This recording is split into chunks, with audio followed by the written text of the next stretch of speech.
You know, George Orwell once said, "Each generation imagines itself to be more intelligent than the one before it and wiser than the one that comes after it."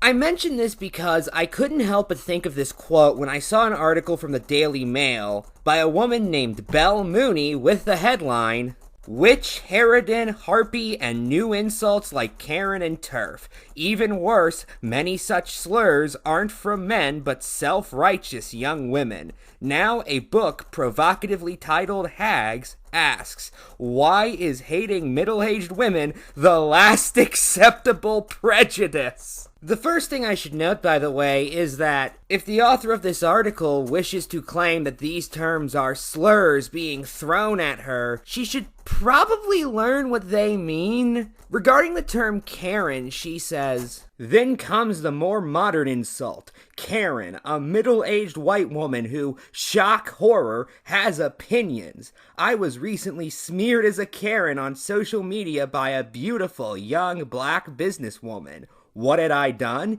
Taken issue with the assumption that Megs and Hazas are brave saints, victims of racist Britain." Of course, that's not actually what the term means. It is primarily in reference to middle-aged white women. However, it's specifically referring to ones who are self-centered and overly confrontational, not just women who have opinions.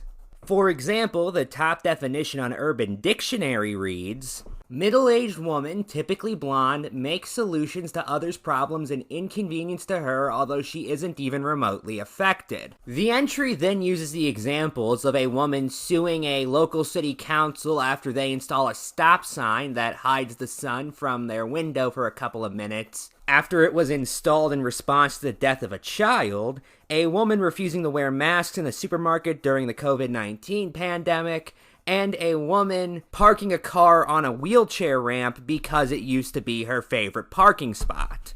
All of these, most would agree, are more than just having an opinion. In your case, it sounds like you were called this because you were denying racism in the mind of this black person. And again, that's not just having an opinion. In fact, arguing over if something is or isn't racist is an argument about facts. I should also note that the author seems particularly annoyed that this insult was delivered to her by a woman. After all, as she puts it, women are used to men putting them down, but what happens when other women join in? As a provocative new book claims, these days, younger women seem to loathe us older women for our unprogressive views. But don't worry, the author says, soon young women will wake up and agree with her. Just as we all get saggy, so will you too. Your bodies will change, and as they do, your minds may shift with them. Then you may start associating wrinkles with, well, wisdom. Look, you may think this now, but one day you'll be ugly, and you won't think that anymore. You only believe these things because you're pretty. Yeah, this column has some very misogynistic, well, I'll be nice and say undertones. The author doesn't really seem to view these women as having actual autonomy. Instead, they're just mindlessly parroting what the culture tells them. This is especially seen in one paragraph about Emma Watson, where she writes, "Why did Emma Watson join Daniel Radcliffe and Rupert Grint in disassociating herself from the great J.K. Rowling, the Harry Potter author, without whose stupendous creativity they, and different actors all, would not have got such lucky breaks as children and subsequently amassed millions?" Just notice how that's phrased. Emma Watson didn't disassociate herself from J.K. Rowling. She joined two other men in doing such. The implication obviously being that if these two men had not chose to do so, Watson also wouldn't have. Or, to put it another way, that Watson didn't do this out of her own free will, but was instead just following along with what two of the men were doing. because I guess she lacks the autonomy needed to make her own decisions.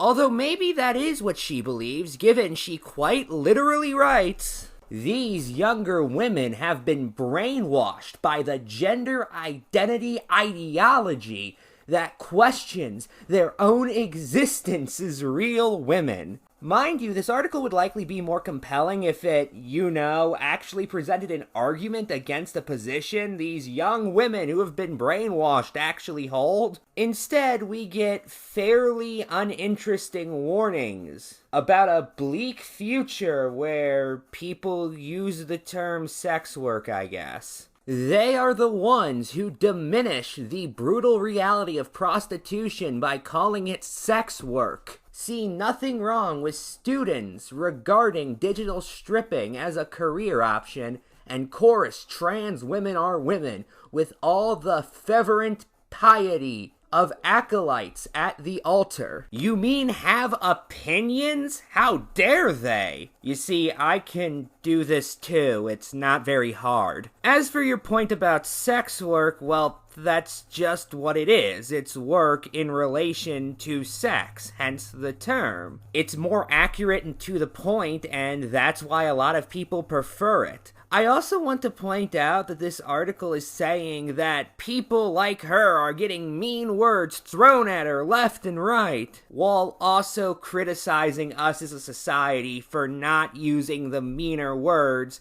in relation to a group primarily made up of women that she doesn't like. There are two more paragraphs from this article I want to talk about before I finish this commentary, both of which relate to the moments where young women will finally realize that the TERFs were right all along. The first one being, you may not even notice that crucial transformation happening. One day, for example, you'll read that appalling, terrifying figures detailing violence against women here and all over the world, and realize with a frisson of shame that the cause of a tiny minority of trans women you have championed is as nothing in comparison.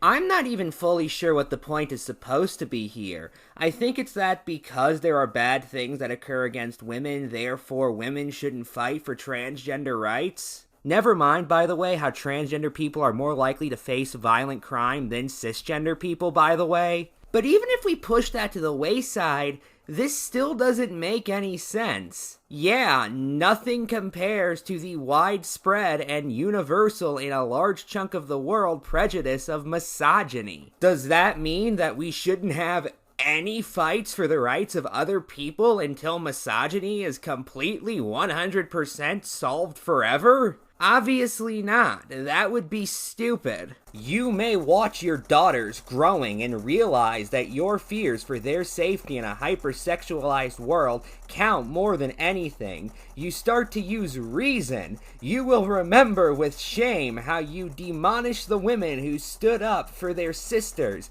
Heroines such as J.K. Rowling, Kathleen Stock, Julia Bendel, Allison Bailey, and all the rest, and realize you... I can't read it without laughing. For those who don't know why I'm laughing, it's because this woman decided to mention over-sexualization of our culture and Allison Bailey in the same paragraph, when Allison Bailey is the adult human female who infamously said this during a conference for the LGB Alliance.